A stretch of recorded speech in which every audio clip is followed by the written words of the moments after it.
Started. So Penny, I'll ask that if you can start the recording. Started. Thank you so much. Hello, everyone.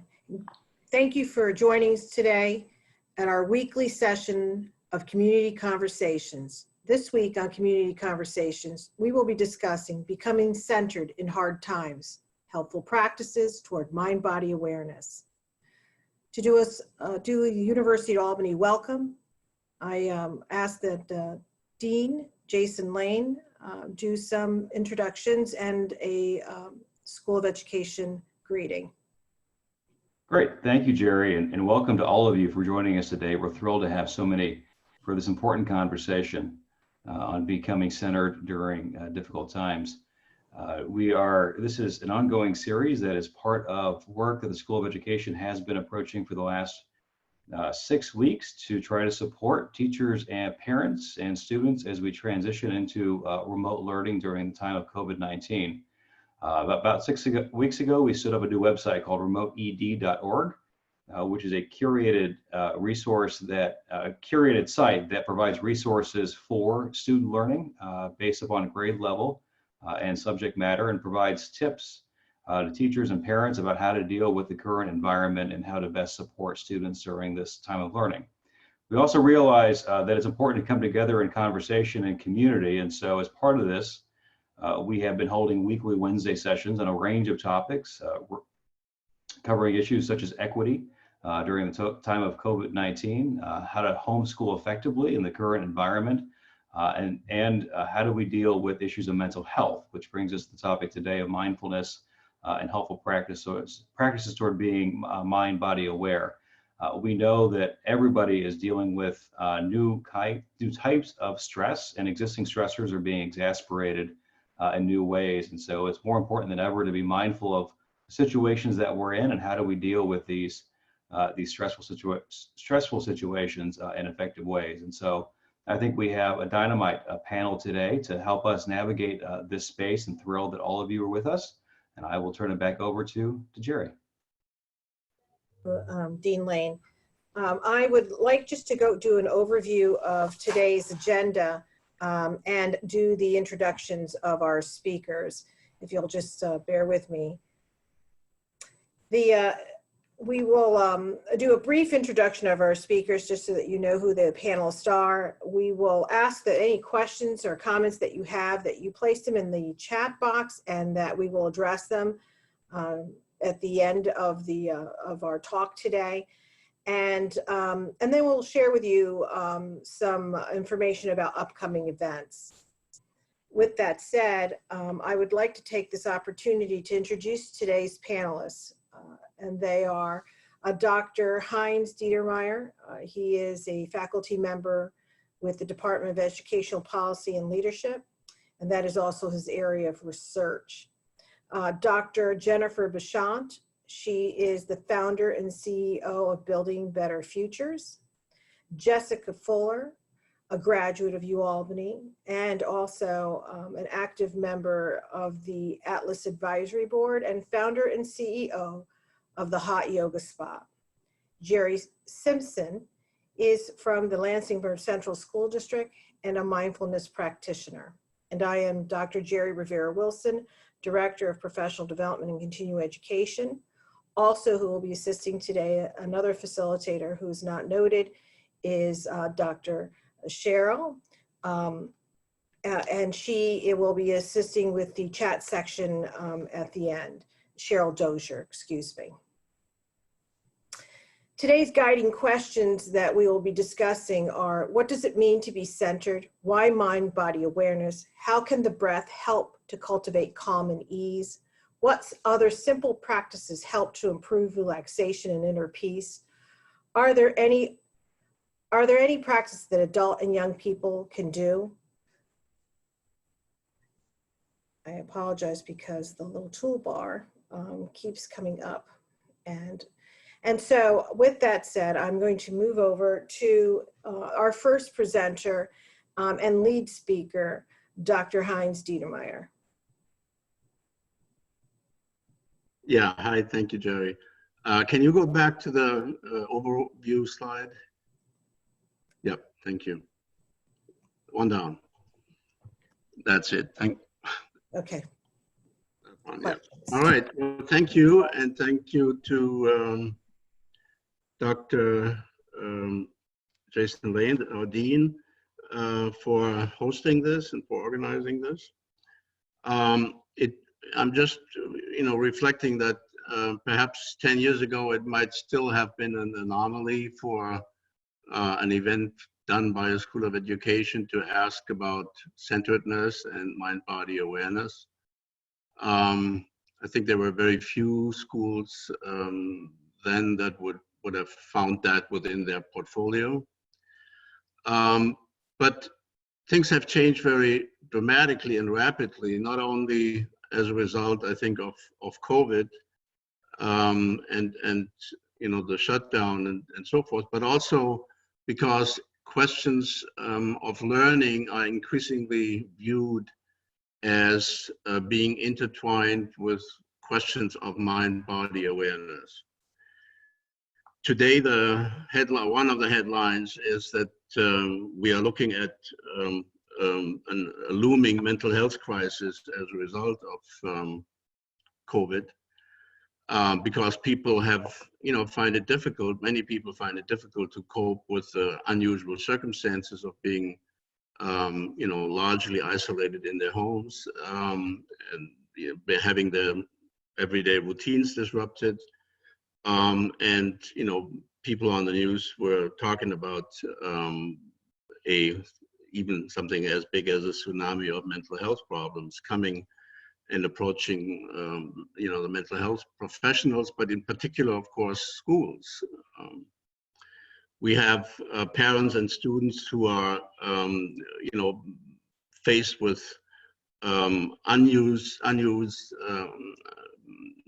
not unnormal issues like being, restless and fearful, being anxious, sometimes being depressed or bored, and moving into coping mechanisms that are not always helpful, including, addictive behavior, using drugs, and checking out in mindless activities. So these problems are clearly accelerating at a dramatic pace. They have been, with us before, but they're now accelerating. And so I think this panel and this topic couldn't be more timely in terms of the focus that we're, the highlight that we're placing on it today. I have, been in this field for quite a while, but I have to say that for the first time in my memory, it is not a situation of us versus them, our nation outcompeting another nation in politics, in education, in rankings and so forth, but it's a question of us versus us. Namely, how our better angels can triumph over, our more destructive passions. And that leads us to the very center of the question of mind-body awareness, because destructive behavior, dysfunctional behavior, and unproductive coping mechanisms don't come out of the head, and certainly don't come out of the head alone. They come out of a state of mind-body distraction, mind-body disunity, a state of anxiety, of frazzledness, of anger and so forth, that people are unskilled in dealing with. So the unifying topic of the panel today, the goal of which is to give some tools, some ideas at least, of what tools might look like that people can use today. The unifying topic is this idea that we learn, we think, we act, we lead, not just from the head, but from a system that should be called, a mind-body system, a mind-body unity. When we get angry, we get angry in our bodies. We don't get angry in the head. When we get greedy in our bodies. And we need to learn how to be aware of these states so that we can more productively channel them. So as to the first leading questions that were put up, I think the first question, what does it mean to be centered? Sort of a working answer might be a state of mind-body unity and mind-body calm and presence that allows us to use our minds in the most productive ways. We have all had the experience of our, our emotional states interfering with our ability to, use our head in the right way, our mind in the right way. And that would be the opposite of a mind-body distraction, of a, a state of anxiety, of frazzledness, and so forth.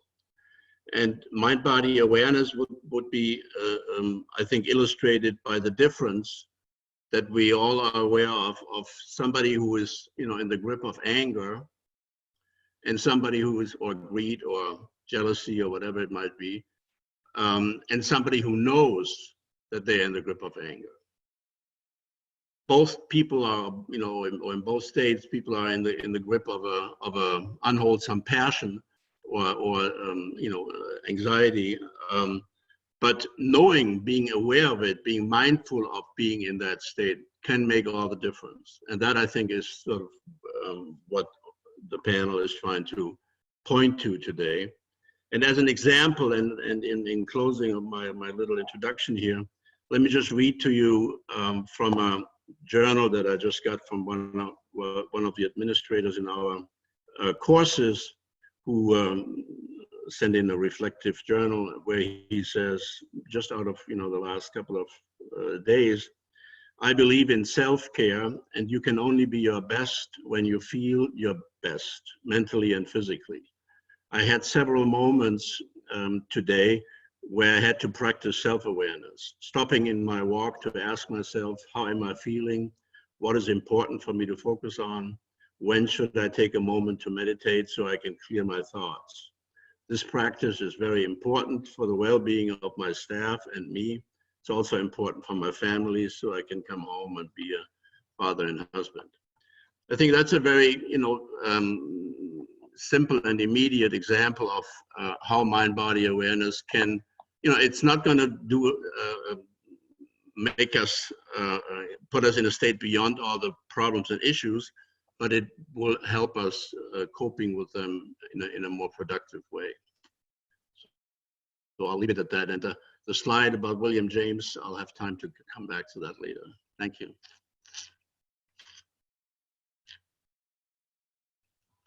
I think, Jeri, you were next. Hi, thanks, Heinz. I guess I want to start with the mind-body awareness piece. I noticed about a month ago or so, walking through Hannaford when the pandemic kind of first started and toilet paper's getting pulled off shelves. And as I'm walking through, I noticed that my pace started to quicken, and I started grabbing bread off the aisles, and I started putting things in my basket that I never would put in my basket, that I would never purchase. And I kind of stopped and paused in the middle of Hannaford and realized that what was happening around me was starting to affect me in my movements and what I was kind of grabbing and pulling at, which is not really, I was kind of disembodied from my brain for a moment, and they were just not working together. And the mind-body awareness piece is so important, because if you can feel it in your body first, and I teach my students this, that if your body is going to be the red flag of what's happening in your brain. So if anyone's like me and you've driven home from work and you get you leave work and you get home and you don't remember any of the drive, you're stuck in your head in this kind of like endless loop of thinking, and you've become kind of disembodied, and you're not really paying attention to what's around you or that sensory kind of experience.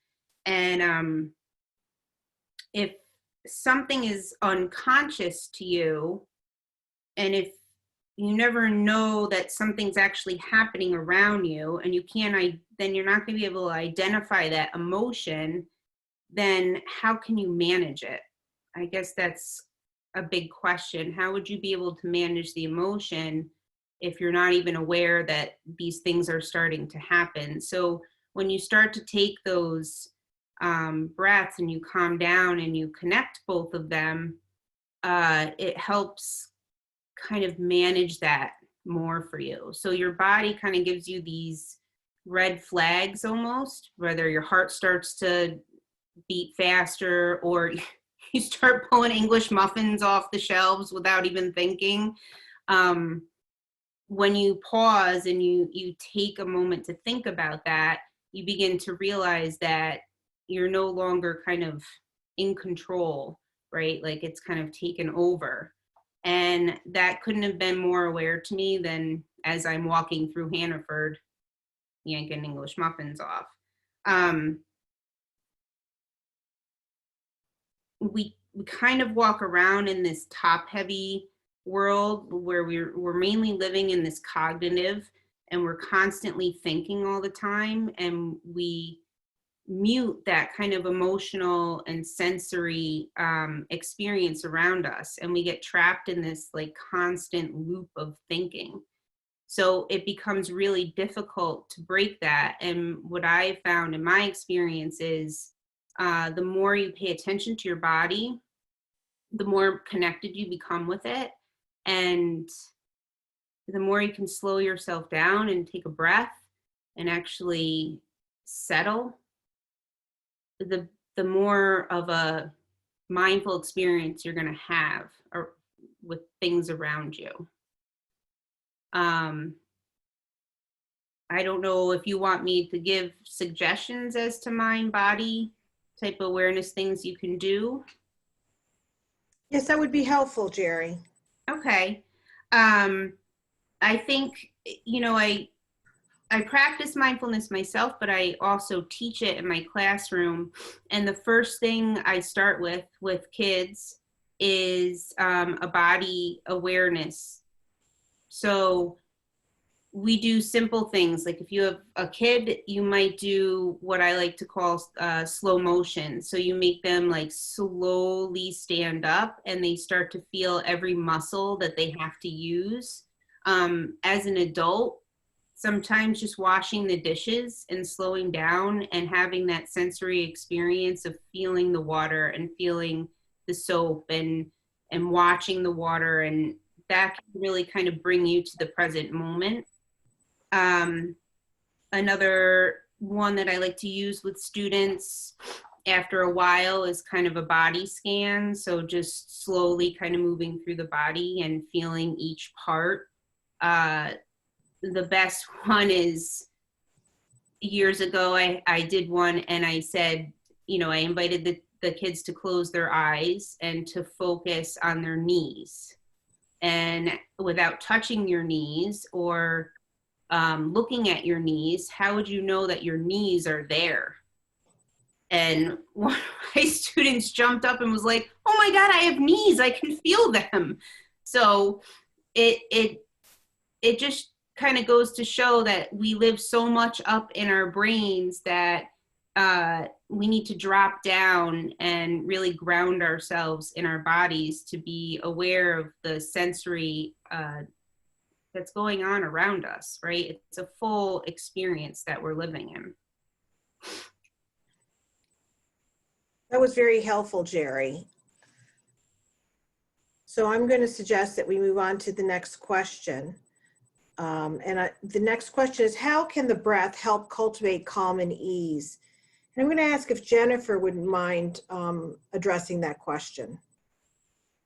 Sure. So Jeri talked about a red flag happening in your body, and maybe you notice that your heart is pounding or your hands start sweating and you're stressed out in some way. And so you can actually use your breath to help regulate what you're feeling in your body.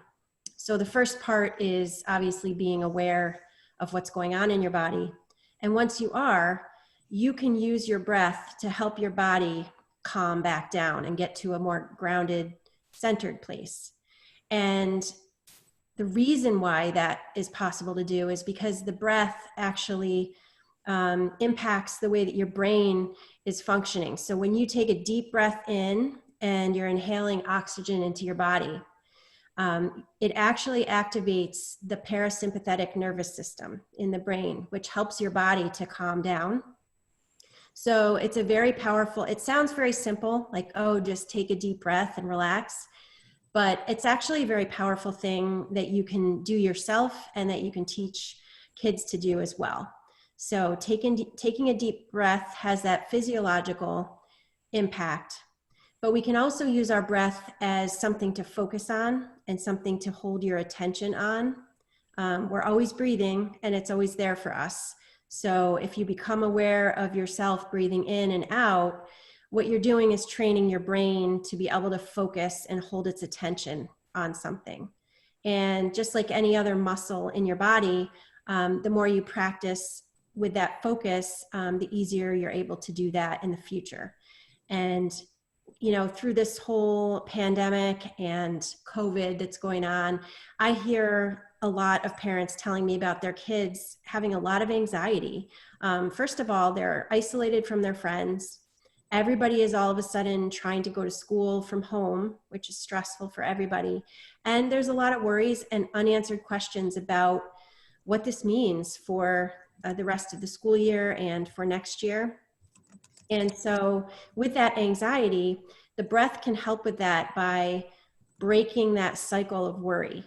What anxiety is a series of thoughts that you're having in your head, which then impacts your body and leads to a stressful reaction. So if you notice that you're starting to worry and you've got that cycle of negative thinking, you can pause and bring your attention to your breath, and it will actually interrupt the cycle of your body becoming escalated. So you can use your breath to help yourself calm down in that way too. Thank you. That's very wonderful. Jeri, I know that you've done some work in this area. Do you have some things that you would like to add? I guess with younger children, if there's, you know, if you're a parent, it really helps, and I've used it from, like, I would even say kindergarten up until I teach 5th grade, but having them place, you know, the younger kids, having them lie on their backs and place a, even if it's like a stuffed animal or something on their stomach, to take a deep breath in, and just, it allows them to connect, watching their stomach rise with their little stuffed animal. With my older kids, I have them put one hand on their heart and one on their stomach to try to feel their heartbeat or to feel their stomach rising and falling, and it slows them down. So it really kind of brings the physical part home to them, that they can actually feel it, because sometimes it's hard for little ones and, you know, even older kids when they're breathing to really feel their breath. Or I have them put their hand in front of their face and to feel their breath when they breathe out. They can feel like, oh, I am breathing.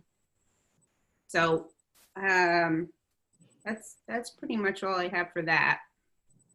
Well, that helps us segue beautifully into question number 3. And before we do so, I mean, the suggestions that you gave, Jeri, are also helpful for adults.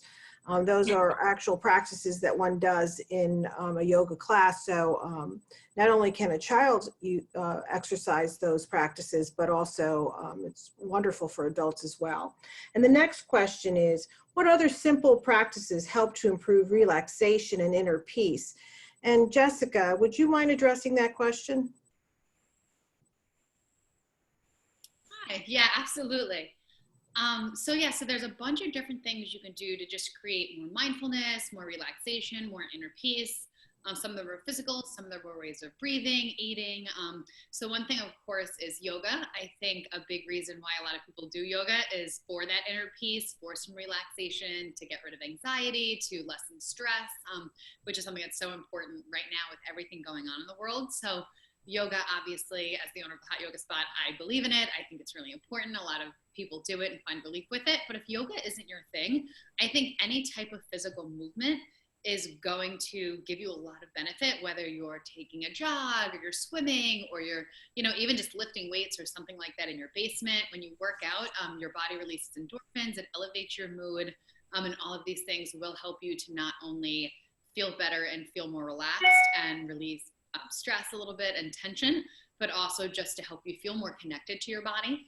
As you move, if you're stretching, if you're working out, you start to kind of feel connected a little bit more to your different body parts and a little more in tune with your entire body. So I think that's a really important way to improve your relaxation and your inner peace. Another great thing, obviously, is meditation. Kind of goes hand in hand with yoga, but you can do it totally on your own. There's no right or wrong way to do it. Meditation, we always think of it as observing yourself without judgment. So you can do it sitting down, just, breathing in and breathing out and seeing what comes into your mind and then consciously, acknowledging those things and then letting them go. You can do something Jeri had talked about earlier, which is a body scan. So sometimes we'll do that at the end of yoga classes where you sit very still or you lay on the floor and you kind of take deep breaths in and deep breaths out. And with each one, you acknowledge a different part of your body. So often we'll start with your toes and you just spend one breath just thinking about your toes. How do they feel? You can wiggle them a little bit, bring a little bit of movement to them. Then next breath, you do the same thing with your foot. You'd work your way up to your ankle and you just kind of do a body scan and pay attention to your body while also focusing on your breath and using your breath to really draw that attention and, stillness to yourself. And that's a great way to find relaxation and inner peace. Another really great thing to do is to just get outside in nature. This is great for a few reasons. First of all, most people would agree when you're outside, when you feel the wind in your hair, when you have sun on your face, these things will naturally elevate your mood. They're naturally going to relax you, going to make you feel better, going to bring a little bit of joy to your life. But they're also really great because it's a good chance to not be in front of a screen. Right now, with everybody in quarantine, people are spending a lot of time in front of their computer, in front of their TV, looking at their cell phone, and being in front of those devices for an extended period of time triggers a lot of negativity in the body. It can be stressful physically. If you're hunched over your computer, you can get neck pain. If you're sitting still for a long time, you can end up with tight hips, with low back pain. So getting outside in nature is really great for relaxation and inner peace for a lot of reasons. Just it'll make you feel better. It gets you away from, whatever screen you're connected to most of the day. It gets you moving, walking, running, riding a bike, anything like that. It's also a great opportunity to play with your kids, to take your pets for a walk, and just connect with whoever it is in your life that you live with, that it's safe to be around, that you love, that you enjoy spending time with. Doing it with them outside is a great way for everybody to, get away from the TV, to enjoy a little bit of movement. And those are all things that will definitely improve your inner peace for sure. Some other really important things are just ways to kind of increase mindfulness and that inner, connection to yourself is doing activities that involve using your mind and your body at the same time. So if you do puzzles, something like that, where you're using your hands and your body to connect things, that's really great. You can do journaling. That's really great exercise for mindfulness and a really great way to evaluate what's going on in your head. What are you thinking about? What's bringing you joy every day? What's a great way to meet your goals every day? So journaling's great. Puzzles are great. Focusing on stuff that you can control, especially right now when so much is going on in the world that we don't have control over. I think that, if you can wake up every day and write down 3 things you have control over that day, or 3 things on your to-do list that you are going to be able to complete by the end of the day, starting to do stuff like that and focusing on things that you have control over, ways you can be productive even in this situation. Those are all things that are going to make you feel better long-term, because we all want to feel productive. We all want to know that we're getting things done. And that list will be completely different to every single person. But I think evaluating what you want to do, how you're going to be able to do it in the situation, and then making those things a priority will ultimately bring you more long-term, relaxation, peace, contentment.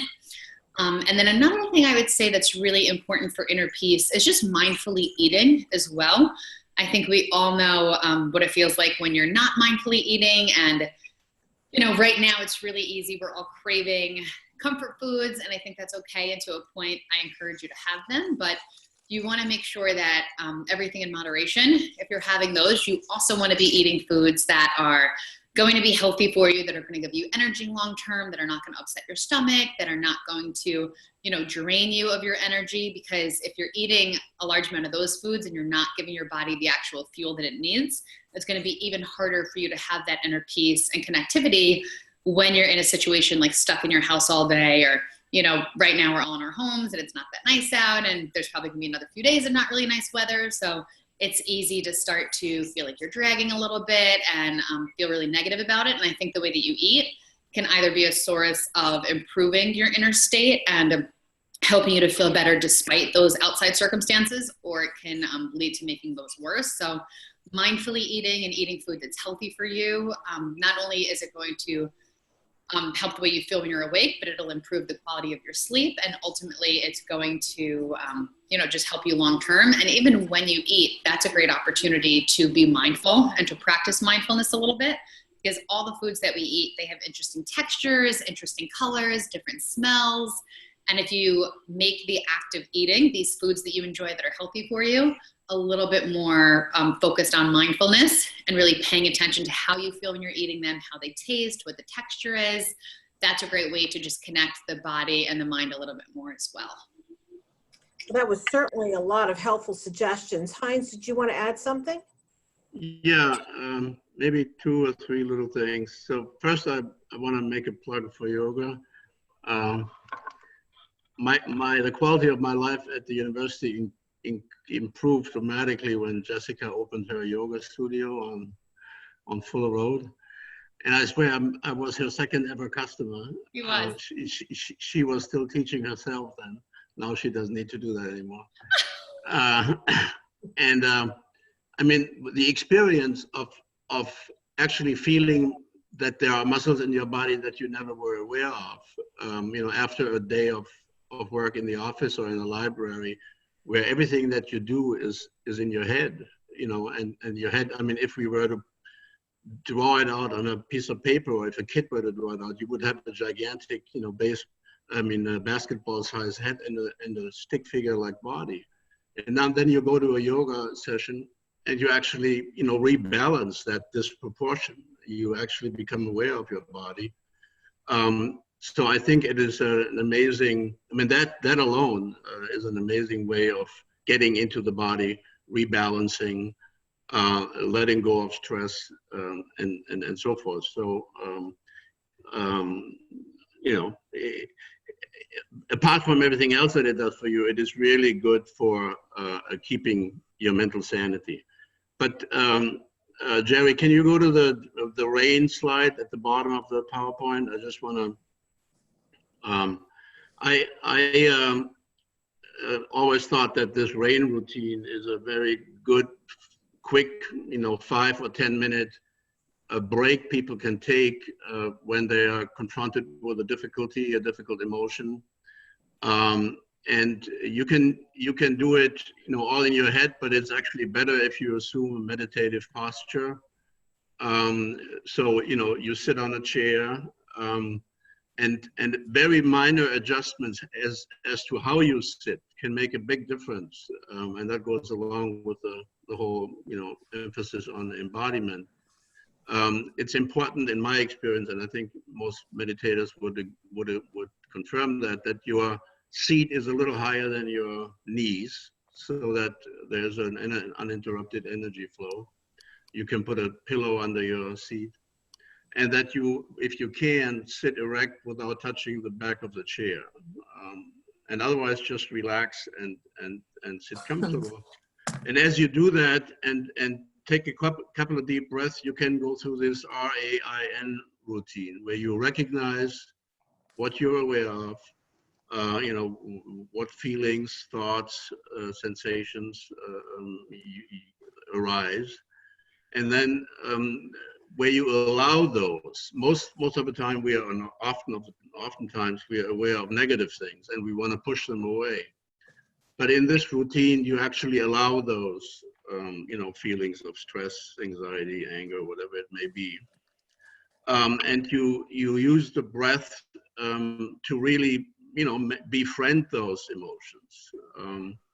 And then in the third step, you start investigating where in the body they manifest. So they may manifest, as knots in your stomach. They may manifest as, tension in your chest or something related. And then in the final and in some ways most important step, you decide to observe these feelings and to let them go. You do not identify with them. You do not latch onto them and say, I am angry, but you say, there is anger, which is a human emotion. And that allows you to, be in the presence of it and to let it go rather than being driven by it. So it's a 5-minute, 10-minute, 15-minute sitting that you can do where you even your breath and you go through these 4 steps. And it, in many cases, it has very, immediate results in terms of dealing with a difficult emotion. Thank you, Heinz. So we're going to go to question 4, and I'm going to ask Jeri to address it. Are there any practices that adults and young people can do together? Yeah, there's a ton. The little ones, your real little ones, they kind of live in a mindful state already. They're very curious and they don't have that kind of loop of constant, the voice that never stops talking in our heads, right? So they're always living in that present moment, and it's a great time to introduce sensory type activities. So whether it's a sensory bin or whether it is taking a walk and having them tell you what they can see, what they can hear, what they can smell. Also, well, Heinz asked me to bring out my snow globe, but it's called my mind jar. So I stole my son's, but normally with little ones, my kids, sometimes I use this as well. But we talked about, it's really simple. It's just, this is an old peanut jar, but it has glitter and glue and water that I mix together. And so what they use it for is if they're upset or they need to calm down or anything like that, or they need to focus, every kid in my classroom has one. And so as it starts to swirl around, the glitter kind of represents your emotions, your feelings, anything strong that you're feeling, and you place it down. And my students, this is usually how we do meditation, mindful meditation in the classroom, and they place it down and then they take deep breaths and they just watch as the glitter starts to settle. And maybe their anger doesn't settle, that's okay. It's just having them kind of connect that it's not forever, right? Like, you're not going to be angry forever. And this too shall pass. And so as the glitter starts to settle to the bottom, and if you can see it's becoming clearer up here, I talk to my students about how when the bottle is clear, that's when we're going to do our best learning. That's when we're present. And that's like our brain, when our brain is clear from those distractions, from emotions that are really overpowering, we can't really learn. We can't learn anything new. We're not very present. And so as the glitter begins to settle, we begin to settle. And so it's an actual concrete rather than kind of that abstract, like, oh, you need to settle yourself. Well, this really kind of embodies that for them. And that it's really simple. You could probably, there's a ton of different recipes out there. I do have some really good ones that I would share with anyone that wants it. So that's one thing that I use all the time with my students and sometimes with myself. The other things that, oh, go ahead. Can I just throw in, and I think you said you can do these to settle in 5 minutes, 10 minutes, 15 minutes. Yeah, On... it depends on there's a little bit of science in there, but it depends on the proportion. So you can make, this is my son, so it settles a little bit longer. So it takes him like, let's calm down a bit more. But you can do them, my students are about 1 minute to 2 minutes. You can make them 5 minutes, 10 minutes, or mommy's timeout jar, which is about 30 minutes and no one can talk to me until all the glitter settled. So yeah, you can make them in all different time frames, I guess. And I just wanted to share with you one of my favorite quotes that my students, we use literature in the classroom to kind of explore mindfulness, and it's a Winnie the Pooh quote. And it's, people say nothing is impossible, but I do nothing every day. And so we talk about how difficult it is, especially when they begin, how hard it is for them to literally sit and do nothing. It's very hard for them. The brain takes over and wants to entertain them, and they will entertain themselves by flicking a pen or, you know, kind of moving around, and that's okay. It takes a long time to kind of be okay with doing nothing. It is actually really difficult to do. I think that's probably, I already talked about the buddy breaths. Oh, I have one more thing, which is when we talk about kind of how we're feeling in that moment, sometimes we like to use metaphors. We use what we call our internal weather report with kids. So, you know, after they've had a moment to settle down, if they're upset or angry or whatever emotion they're feeling, we talk about our internal weather. So sometimes you could say, I'm feeling, my internal weather report is I'm feeling very stormy today or windy today. Or I'm feeling partly cloudy today or foggy. And sometimes that helps them kind of connect the emotion with an actual concrete thing that they know. Thank you, Jeri. Those are helpful suggestions for parents and educators to use with their children. I'd like to hear from Jennifer if she has any adult practices that she wishes to share. Sure, I have some to add. I was thinking of talking a little bit about teenagers, things that parents can do with their teens or that teachers of older kids can use. So Jeri talked about a body scan, and I feel like that's something helpful that you can use with older kids, taking them through the different parts of the body and having them check in and seeing if they can release any tension that they're feeling in the different parts of the body. And the goal is to really help them make a mind-body connection.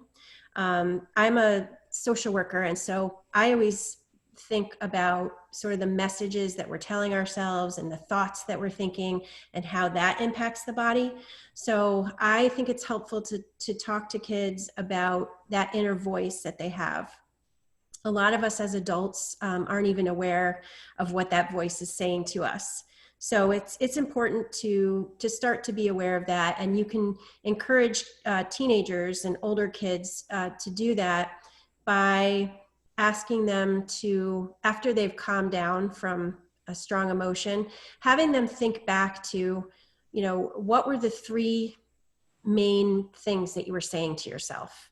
And then have them write those things down and then ask them, are those things true? Because just because you were thinking it doesn't mean that you should believe it. So we can start to teach them that you may be thinking something and become aware of it, but then you can observe that and say to yourself, I'm worrying again, and that thing I'm worrying about isn't even true. Or I'm exaggerating again and making things seem worse than they are. So that's sort of the way that we can begin to help them separate what they're thinking from the way that they're going to respond to those thoughts. So I think that could be helpful. Let me see.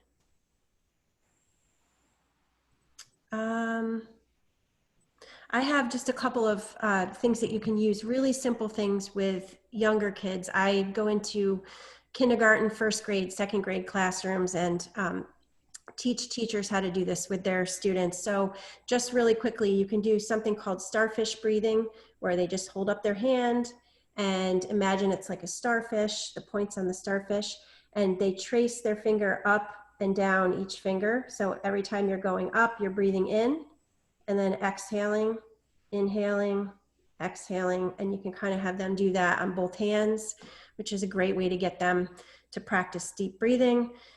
Something called ocean breathing is kind of fun for younger kids, where they can cover up their ears and then inhale and exhale. And as they do that, it sounds like the ocean. And then the third one is butterfly breathing, where you can put your hands up under your chin like you're praying.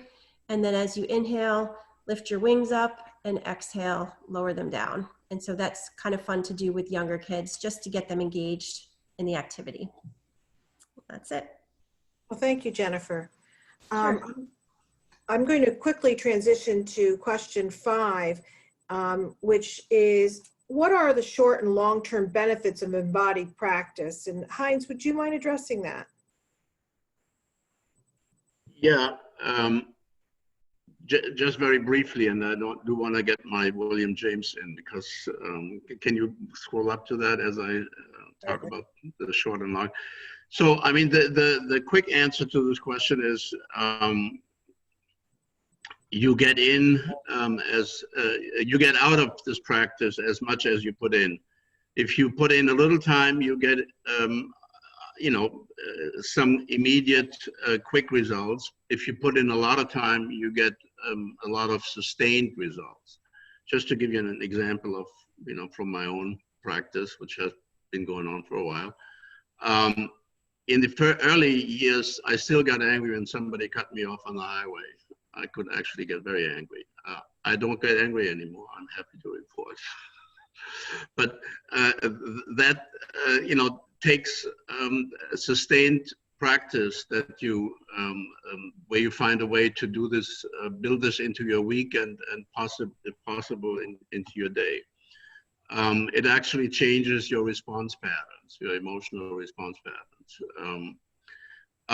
So the more time you find to make this a regular practice, and ideally a daily practice, the better. But closing here, I want to point to this quote. Can you go up one slide, Jeri, to the single quote? This illustrates how far we've come in terms of mindfulness in the West and in the United States in particular. So this is William James giving it, who is the founder of American psychology, famous philosopher and psychologist, colleague of John Dewey. Gave a talk to teachers at Harvard in 1892, where he says the faculty of voluntarily bringing back a wandering attention over and over is the very root of judgment, character, and will. And education which should improve this faculty would be the education par excellence. And then, can you slide down one? Sure. He talks about meeting a Hindu visitor, which I'm sure in 1890 was still a rare thing, and how that Hindu visitor, so somebody from India, says to William James, I don't see how it's possible for you Americans to live as you do without a single minute in your day deliberately given to tranquility and meditation. It's an invariable part of our Hindu life to retire for at least half an hour daily into silence, relax our muscles, govern our breathing, and meditate on eternal things. Every Hindu child is trained to do this from a very early age. And then William James says to the teachers, I beg you to think a little seriously of this matter. Perhaps you can help our rising generation of Americans toward the beginning of a better set of personal ideals. So we come a long way since 1890. I think we are as far into this as we ever were in the United States. And we still obviously have a long way to go.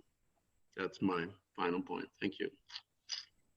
Thank you, Heinz. I also would welcome from the panelists today any resources that you might have that you might want to share regarding rebalancing and quieting down the noise in our body and in our mind. And the reason I ask that is because some of the comments that we're receiving today is that they're finding these suggestions and ideas extremely helpful, not only for themselves, but for their children and for the work that they do. And they also requested the recipe for the glitter jar. So I would ask if you would email them to me, and I will make them available to the participants today, and as also make them available to the website that Dean Lane had made reference to. I'm going to ask Dr. Cheryl Dozier if there are any other questions or comments that we can share or present to the group. To the panel.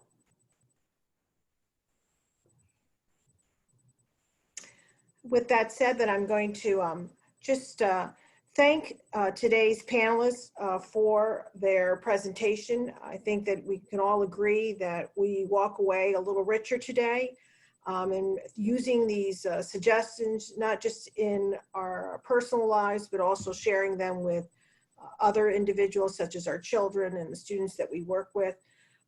Can just quiet down the internal turmoil that we face on a daily basis, especially now during the pandemic.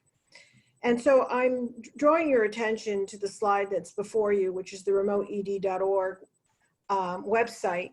And on that website, as a result of the School of Education's efforts to assist teachers, parents, and schools, we have curated over 250 free resources that are available, and we do have a section for on mental health and equity, and we also have sections on subject area. So it's a really a wonderful site that has a lot of support for those who are in need of it. And again, all the curated resources are free and accessible, and we plan on keeping this site up for quite some time. So I think it'll be a staple as part of the Atlas, the Academy for Advancement of Teacher Leadership and Schools website. So let's stay connected, and I'll ask that, if you have any questions or comments that were not addressed today or that you thought of after today's presentation, certainly send us an email at atlas@albany.edu. And that's, again, it's atlas@albany.edu.